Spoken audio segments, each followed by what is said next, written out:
Une semaine des plus offensives, c'est ce qui a été donné à voir dans plusieurs régions du Burkina.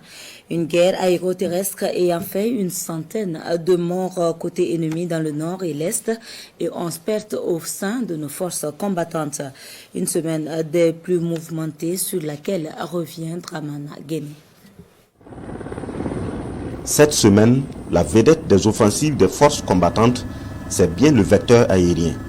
Le dispositif aérien est d'un grand soutien aux fantassins. La guerre se mène alors sur terre et dans les airs. Les groupements de forces du secteur Est et de celui du Nord ont neutralisé plus de 112 terroristes en milieu de semaine. Côté ami, 11 combattants sont tombés. Sur la base de renseignements précis, des cibles ennemies font l'objet de frappes aériennes. C'est la débandade pour les plus chanceux. L'offensive est d'envergure, mais un œil est gardé sur la défensive pour ne plus laisser impunis les incursions ennemies. L'exemple est venu le vendredi dernier de l'attaque de la gendarmerie de Tougouri sur l'axe Kaya-Dori. Après l'attaque, l'ennemi est pisté jusqu'à sa base de Dibga. Plusieurs dizaines d'ennemis combattants ont été anéantis depuis les airs et leur matériel avec. Dans la même journée du vendredi, Ndorola dans le Kénindougou est la cible d'attaque. La poursuite aérienne engagée a emporté la grande majorité des assaillants, plusieurs dizaines.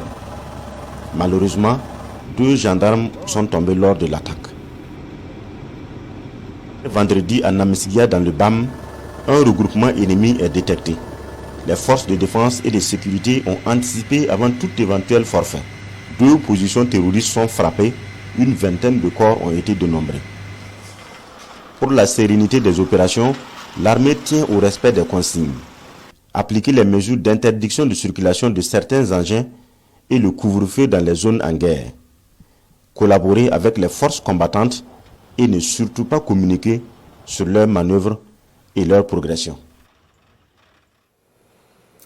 Et sachez également que depuis plusieurs jours, sur l'axe Kongoussi-Djibo, plusieurs dizaines d'engins explosifs ont été neutralisés par les forces combattantes dans leur progression.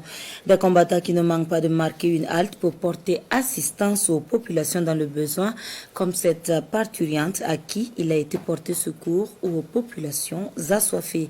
L'objectif à court terme étant le ravitaillement de la ville de Djibo et à long terme, la sécurisation totale de l'axe. Des informations que nous avons collectées auprès de l'agence d'information du Burkina.